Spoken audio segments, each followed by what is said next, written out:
see where it takes us.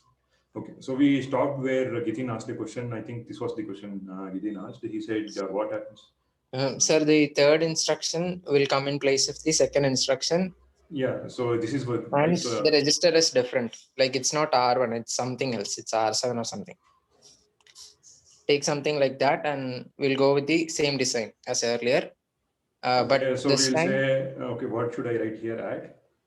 add like 3 new registers, something independent.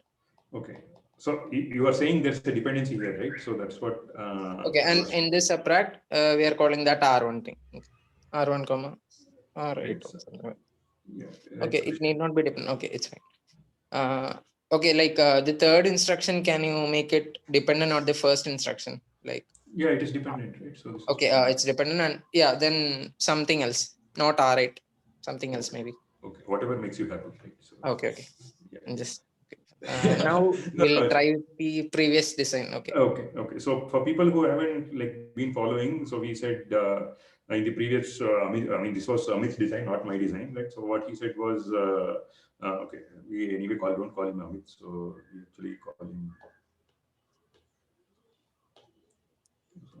Nice idea, right? Okay. So now what he was saying was this was the three instructions, and we start with instruction.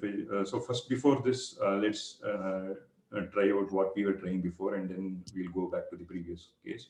So we were saying add R1, R2, R3, and say let's say subtract R7, R1, R8. I will not write the third instruction, but let's say this is the two instructions I1 and I2. Now, how does it behave in the pipe?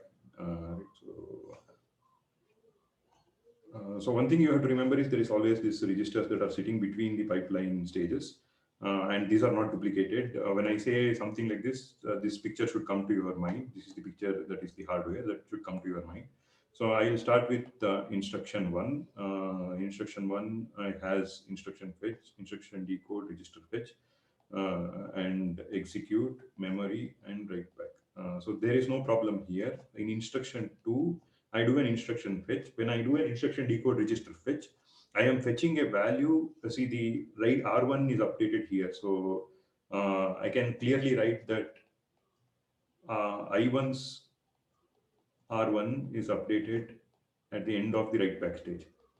So here alone R1 values, let's say R2 was, let's say before this instruction, I had one more instruction, say I0. I had say add R1 comma R8 comma R9 or something like this, and let's say R1 value was 10 here, and here let's say the R2 and R3 value was say 2 comma 3. So now R1 should be 5. So R1 will be 5. R1 will be 5 only at the end of WD, at the end of WB, right? So only at the end of WB, R1 will have 5. So if I do an instruction decode register fetch here, I will be getting not 5. The R1, I will be fetching R1 as uh, I will be fetching R1 as 10 and not 5. So this is the issue. That's why we said there's some dependency and I cannot do this. So I will do a stall here. So that's what we understood, right? So we said we will do a stall here.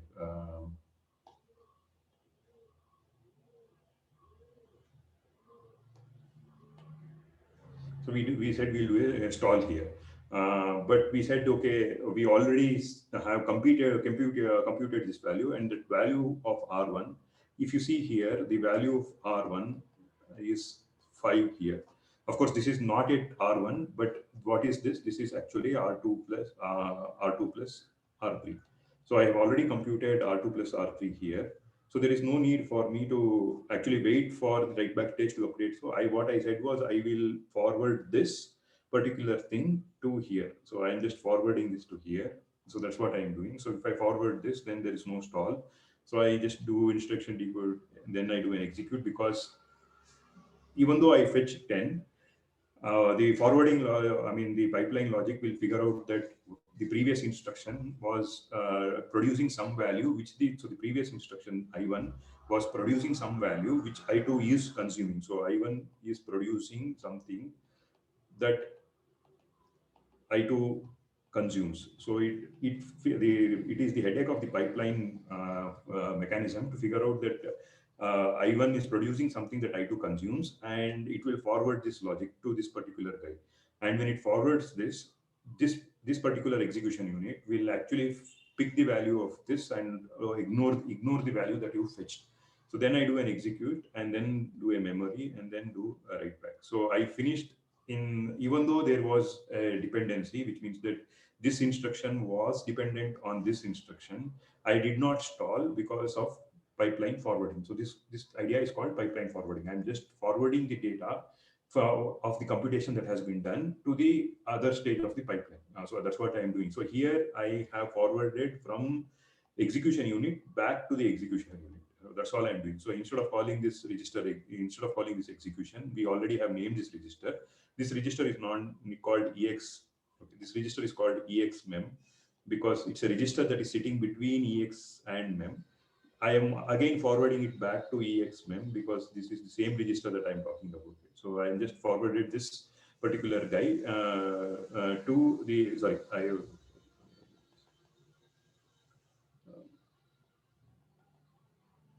so I forwarded this to instruction decode execute register. So this is where I forwarded, and this is the register that is sitting here.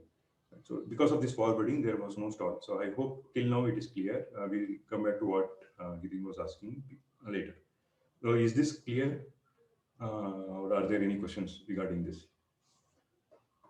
Okay, if there are no questions, we will try to tackle this particular thing. So I'll rub this because maybe I'll write it here.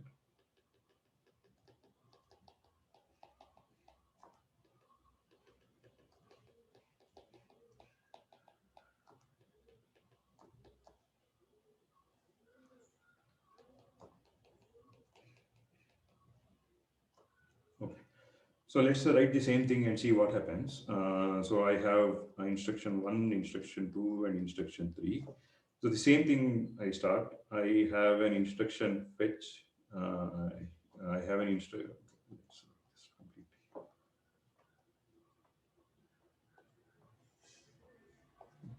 I do an instruction once, instruction fetch, instruction decode, register fetch, execute, memory, and write back. Then I have instruction 2. I do an instruction fetch. I do instruction decode, register fetch. I do execute. For this, there is no dependency, so I can continue execution without pipeline forwarding. Then I do memory, and then I do write back. Then in instruction 3, I do instruction fetch, instruction decode, register fetch. Now, when I want to do execute, so this is where I think Gitin is worried that this will not work because this execute, if I forward it from, let's say I forward it from here, right? So let's say I forward this from here, then there is an issue. Can anybody tell me why that is an issue? Let's say I forward this from here to here. Why is this an issue? Why can't I do this forwarding? Because that register now stores the value. Yes, yes, right. Excellent. So this register, this is the same thing, right? So we can see this in this diagram. This execution now stores the value of I2 and not I3. Right. So here, if I forward this, this is the same as, so the one important thing that you have to understand is this forward is the same as this forward. Right. So it's the same, this register is the same as this register. There's only one register. So this has to be in your mind. There's only one register. And there's only one register called EXMEM. Right? So even though we are writing this timeline diagram, this is just a timeline diagram that I'm writing. So even though I'm writing the timeline diagram, so though it looks like that I have duplicated this, there is only one register called EXMEM. And what is that register? The register that sits between execution stage and the memory stage. So there is this register. It's the same register. It's like I have this is let's say this person is called Tinku, right? If this person is called Tinku, this is the same person I'm talking about. It's just that I am showing Tinku when he was 2 years old, and I'm showing Tinku when he's 3 years old. Now, when Tinku is 3 years old, if I try to extract some data from when he was 2 years old, it's impossible for me because he has already grown in time and he has become a 3-year-old kid, right? So I cannot extract something. I cannot cut his nails. Let's say I want to cut his nails when he was 2 years old. If he's already 3 years old, then I cannot go and cut his nails, which was 2 years old. If I'm cutting his nail, here, let's say I'm cutting his nail here, then it means that I'm cutting his nail which has grown after he grew up to 3 years. Right? I cannot cut his nail when he was 2 years now because I cannot go back in time. So this is not possible. So now should I write a stall or can I do something better? Is the Sir, question. I think if you pass it to the register if you pass it to IDEX register, then it works, right?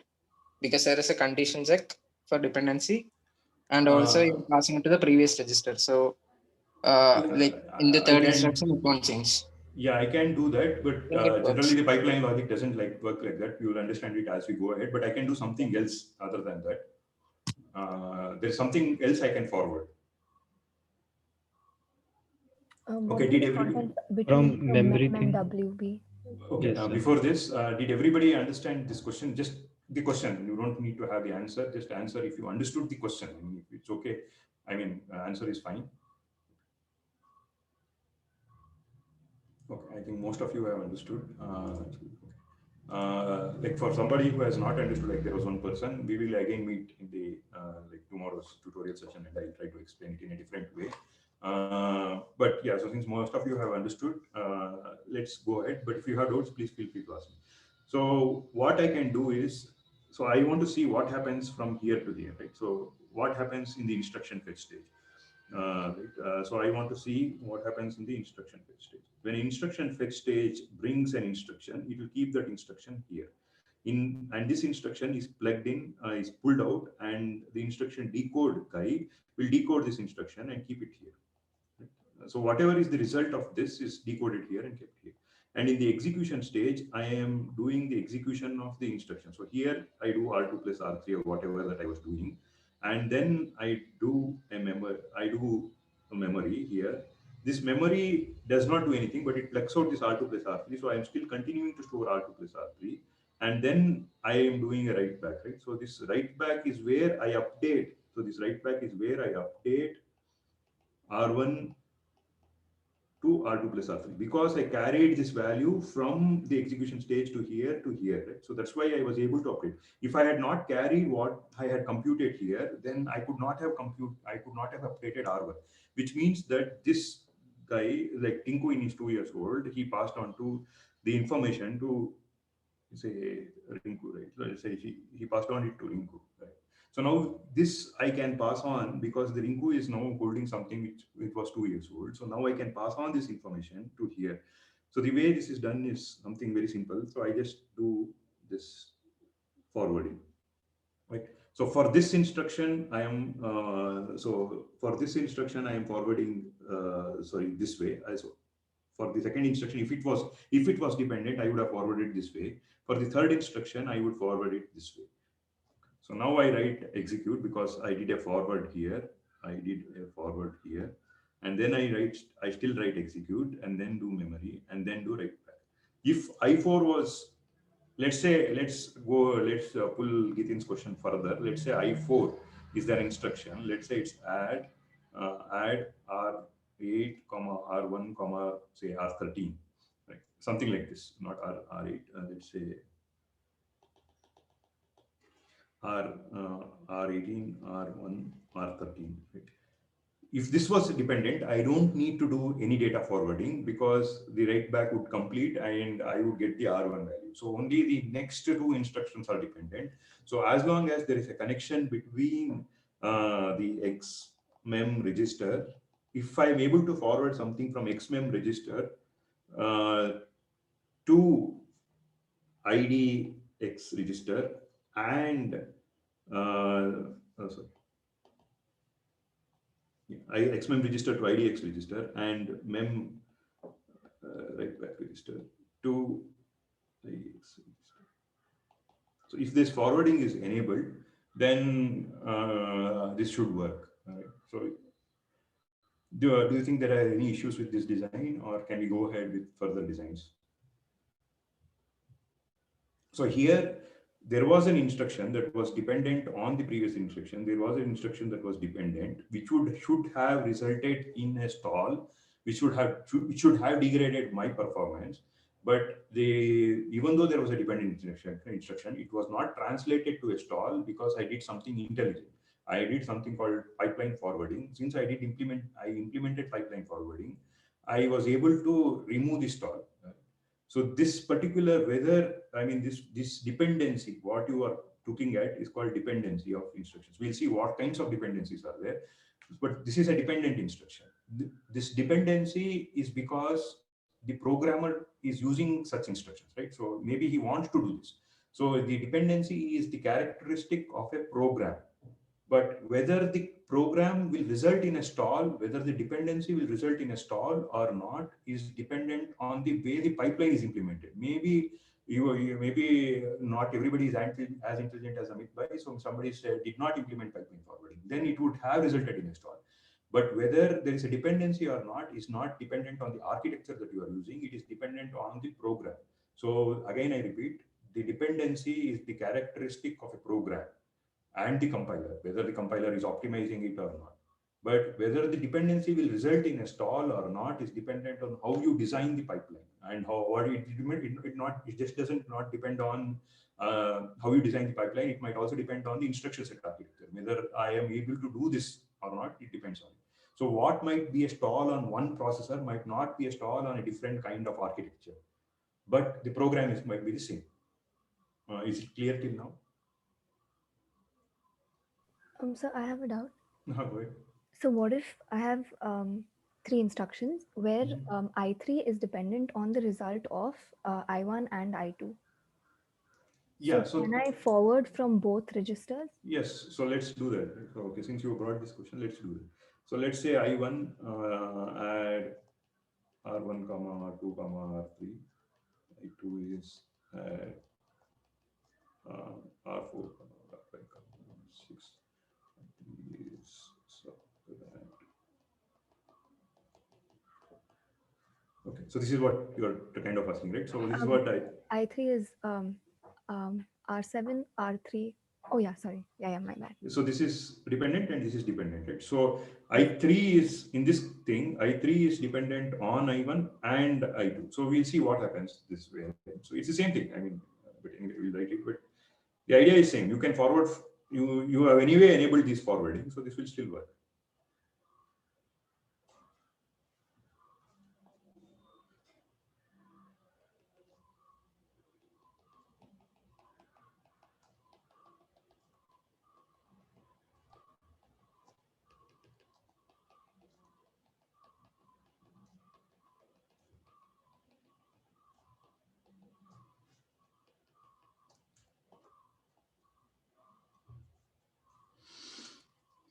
So I do an instruction fetch, I do instruction decode register fetch.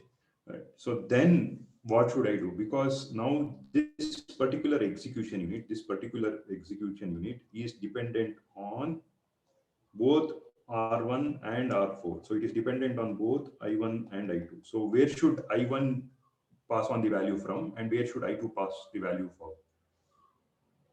Can anybody answer? So from where all should I forward to here? From both the from both, right? So I should enable both of them. Yes. Right. So this one will be forwarding to here, and this one will be forwarding back to here. So this I am enabling both of these forwards. So and then I continue my execution. So there is still no issue.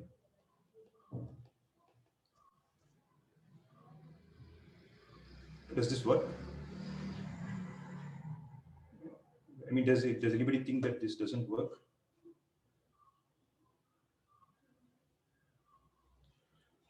Okay, I mean, I hope you are following it through. So one word of caution: when you look at the textbook, the way they build up this pipeline is a bit different from what I am trying to write it. Sometimes it might be confusing the way that I am presenting it, but once you get on the idea, the idea is that you can go and then read a textbook and you will be able to understand it even far better than what I can explain. Right? So it's just giving you basics, but once you go and so when you open a textbook, any textbook that you open, they'll start with something called hazards. They will build up on the hazards and then they will introduce tools to stalls. But I'm going in the reverse direction. But I mean, this is, according to me, is easier for you to understand. Of course, textbooks cannot be written that way because there's nobody to teach you, right? So once you understand this, you will go, if you go back to the textbook, you will be able to understand. But if you are not understanding something in any textbook that you are following, please feel free to discuss with me. I can help you out. If I don't know, I will spend some time and then help you out. Okay, so now what did we say? We said that whether some instruction is dependent on the previous instruction or not is the program characteristic. But whether that program will, whether the dependency will result in a stall or not is dependent on how you design the architecture. So this is the statement that I have made. So now I know what kind of architecture I have. Can you give me an instruction stream which will result in a stall, or do you think that I will not have any stalls in this particular pipeline design I have? So what do you think? Do you think that there will be a stall? Can you come up with some kind of instructions where there will be a stall, or do you think that there is impossible to have a stall? So maybe we can have a load word instruction and then use it, suppose Yes, in right. add instruction. Yes, excellent, right? So I just have to do it. Can you tell me the instruction? Let's say I load. So this is where, so lay a load, say R1, 0 of R2.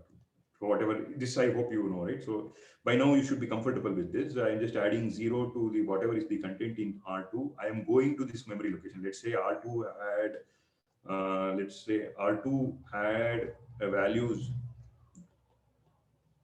0x8e. Right?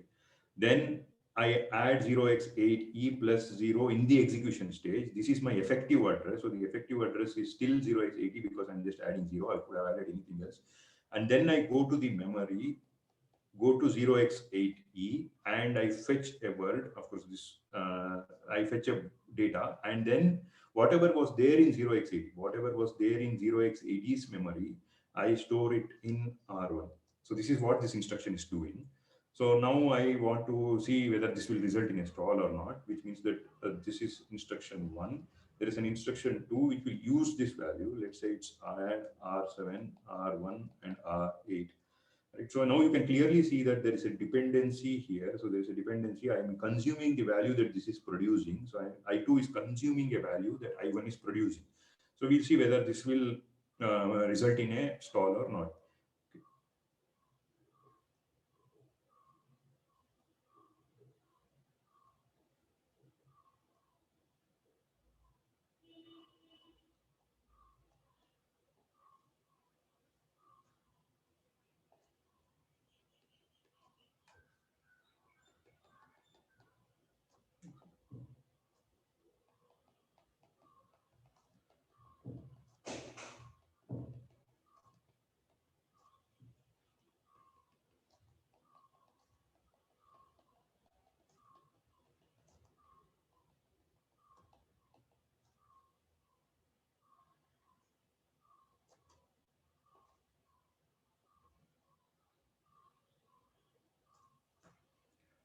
So I just did this, and this seems to not produce any stall because I will know. So I will know the, so what is effective address here? What is the execution stage doing for this particular instruction?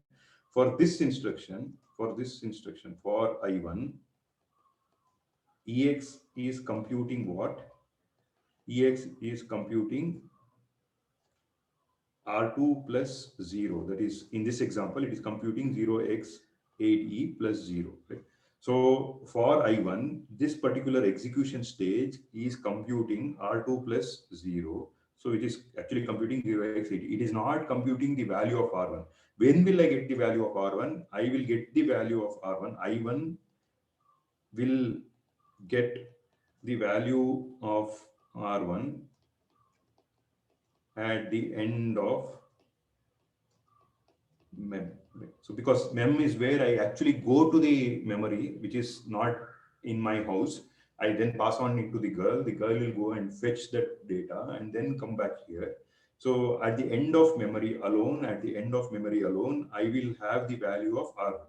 Now I am forwarding this to the execution stage because there is a dependency. I'm using this R1. So I just forward this here.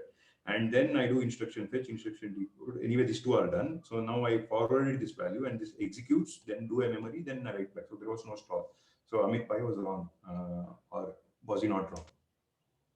Sir, after the memory operation, it will store the address, right? Not the actual value the memory address is storing.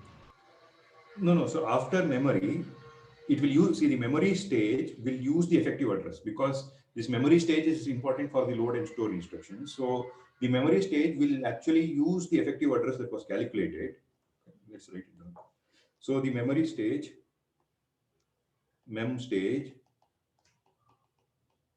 will use the effective address that was calculated. We'll use the effective address. And what is the effective address here? The effective address is R2 plus 0, which is nothing but 0x8e plus 0, which is nothing but 0x80. Right? So the memory stage will go to 0x80 and fetch whatever was there in 0x80. Let's say, let's draw this diagram, right? Let's say there was this guy and there was this whatever registers, right? And then there was this infinite bytes. Okay.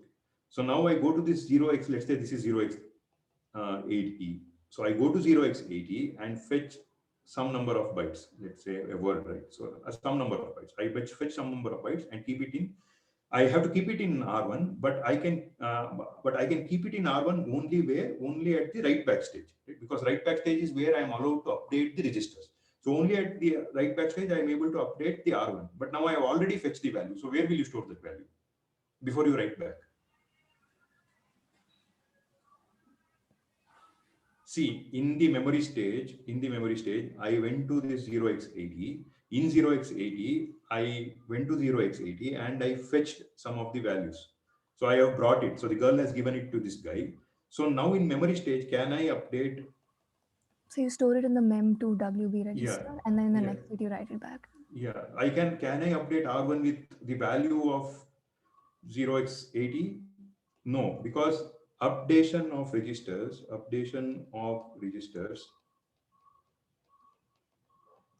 can happen only in the write back stage, right? So this is what I have designed. I have said that my pipeline has 5 stages in the pipeline. One is the instruction fetch, which will actually go and fetch the instruction. It will do something else. We'll come to that again. Then we do an instruction decode register fetch. So the what each stage does is clearly defined. It cannot do something else which it should not be doing, right? So I have clearly defined that instruction fetch will go and fetch the instruction. I clearly defined that instruction decode register fetch will actually just decode the instruction and also simultaneously fetch the registers. An execute stage will just add, subtract, multiply, or whatever it is. It can be 2 registers. It can be calculating the effective address. We are not worried about it. Execution is just having access to the ALU, which we call it as arithmetic logic unit. It is just adding or subtracting or multiplying or dividing. Memory stage just goes to the memory and fetches the value. It cannot update the registers because that particular thing is done by a different pipeline stage, which is called the write back stage. Right, so I have to wait for the write back stage to actually update the content. So it's similar to this, right? So execution actually computed the, if you see here, execution actually computed the value of R1 plus R2 plus R3, but execution did not update the value of R1 until I came here, because it's the role of the write back stage to update the value of R1. So it had to pass through this pipeline, and at the end of write back, I finished updating R1. So similarly, when the memory brought the data,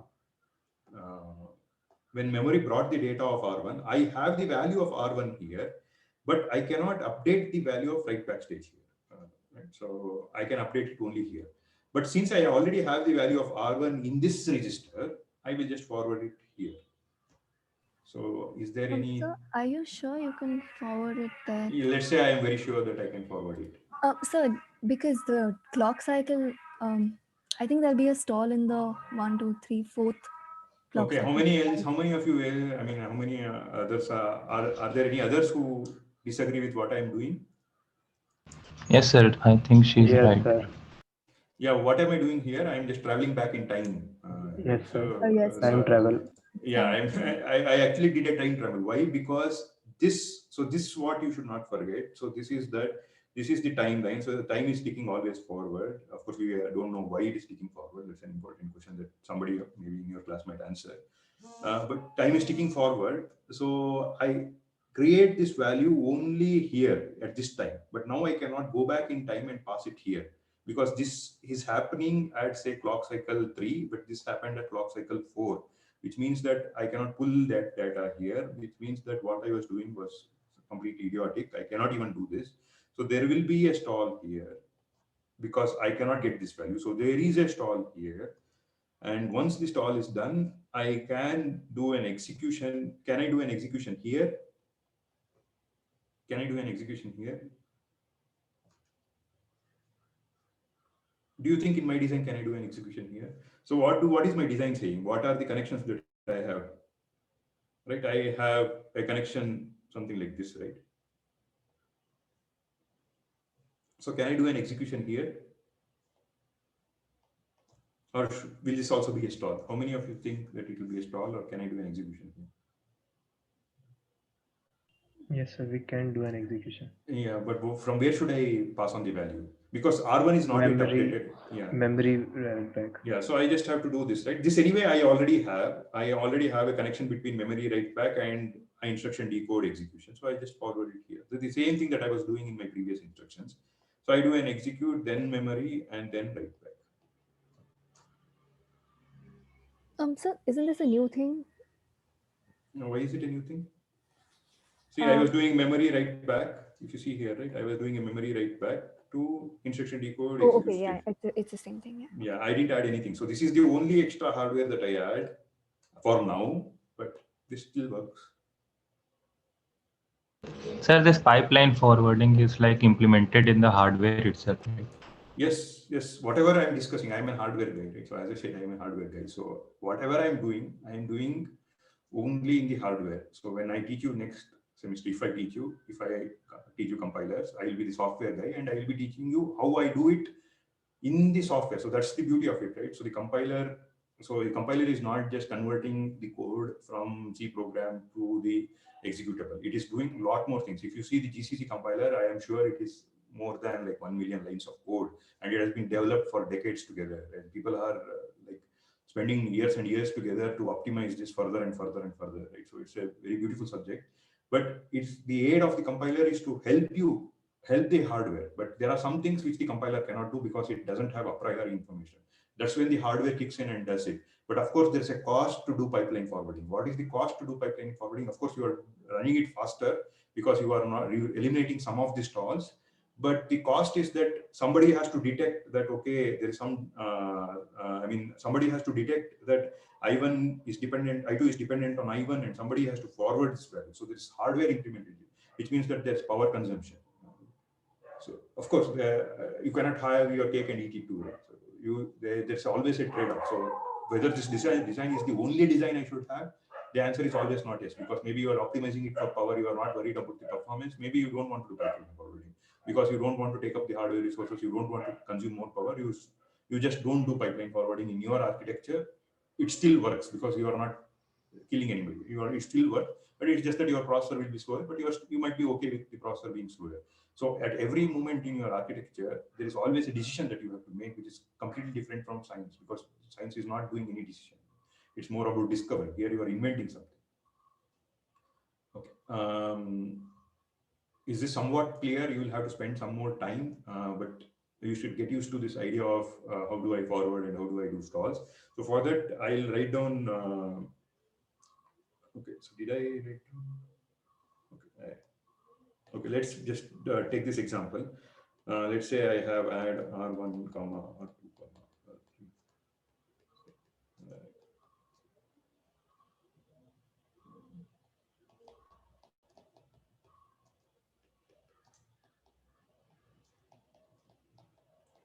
Take a piece of paper and pen and start telling, you should tell me at the end of it, how many cycles does the pipeline do to execute these 3 instructions. Please take a piece of pen and paper wherever you are sitting and start finding out the number of cycles these 3 instructions took. I know everybody here is equivalent to Shakuntala Devi. They might be calculating it in their head, but please don't do it. Please take a pen and piece of paper and pen and start writing this. You don't have to show it to me, but please do it. Okay. You should tell me how many cycles this took. I'll give you 5 minutes, but please do it. If this was a class, it would have been easy for me because I would have gone around and seen that you are not doing something or playing game or something, and then I would have said, okay, please do it. Right? But now I can't do this, please do it.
Okay, somebody has an answer, but we'll wait for some more time.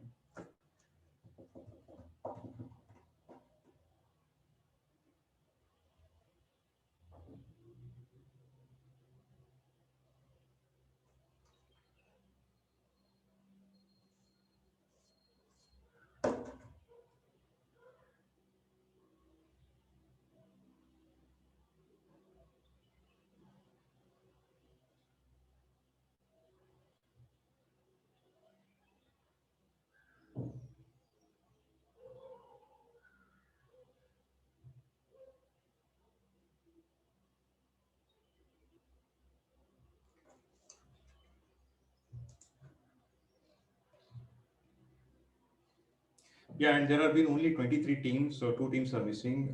So one person will dance, the other person they haven't kept their team name, so they are disqualified. So if they still want to participate, they can send me an email. But there's one more team, so it means that there should be one more person who should tell us that he or she has not found a partner. Yeah, please you send me an email. Purna Shyama Sundar.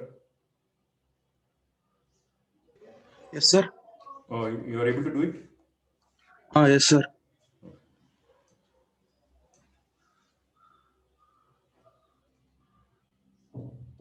Rupashri. Yes, sir. Are you able to do it? Yes, I am doing it, sir. Okay.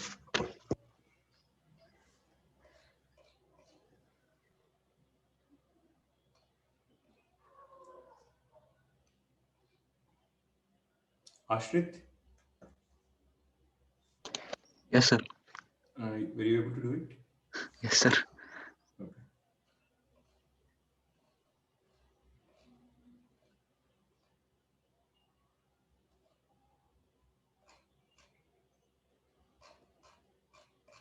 Anurag Reddy. Yes, sir. Okay. Were you able to do it? Or? Yeah, I'm doing it, sir.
Okay. A lot of people actually seems to have got it wrong. Okay. How many of you were able to do it? Can you just answer the poll? If you are not able to do it, if you are not able to do it, press no. The answer is right or wrong, it doesn't matter. Oh, polling is closed. Yeah, now can you answer? Okay, everybody at least tried, I guess. Okay, so we'll do it and then we'll close the class. Okay. Okay, some people were not able to do it. Okay, let's do this.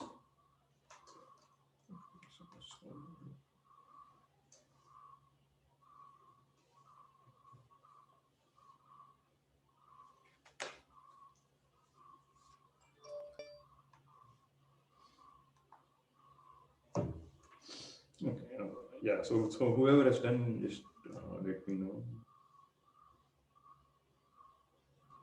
So I've also asked your seniors to give a demo. I don't know whether they will find time to do it or not.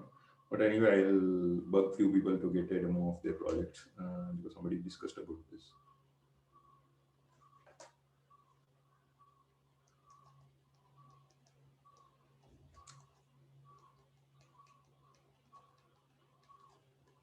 So I hope this is clear, right? So at the end of cycle 1, cycle 5, at the end of cycle 5, I1 is done. So there should be no issue with this.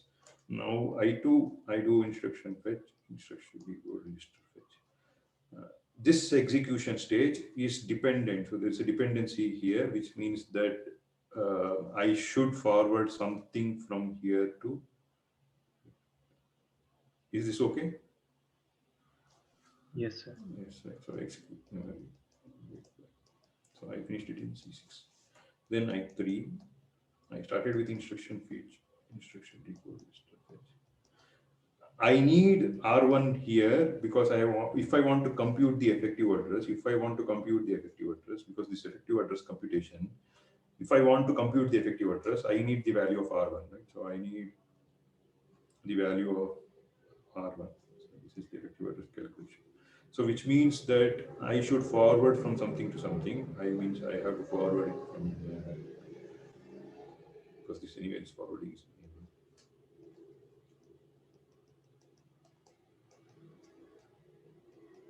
So at the end of 7 cycles, I would have completed the 3 instructions. So nothing resulted in a stall, even though there was a dependency.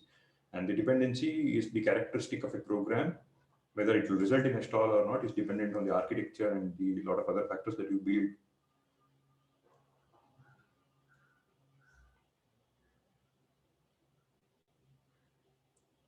So did everybody get this answer or? Okay, some of you have got 8 cycles. Why is that? Why did you get 8 cycles? Yeah, in fact, many of you have written me saying that the answer is 8. Why did you get 8?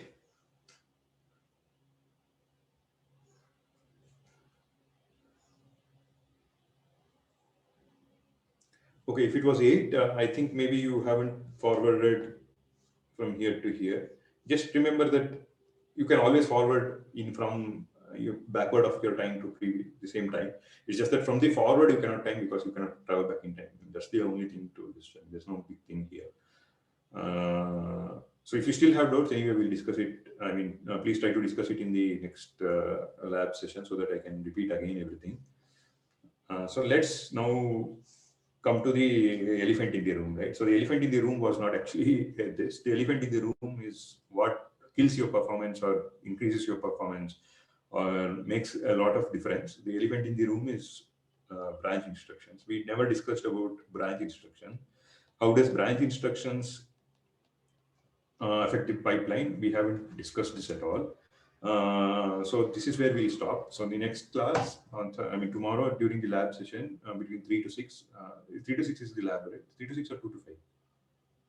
When is the lab? 3 to 6, sir. Okay, so 3 to 4, there will be a class. For the first half an hour, I will discuss about the simulator that you will be developing.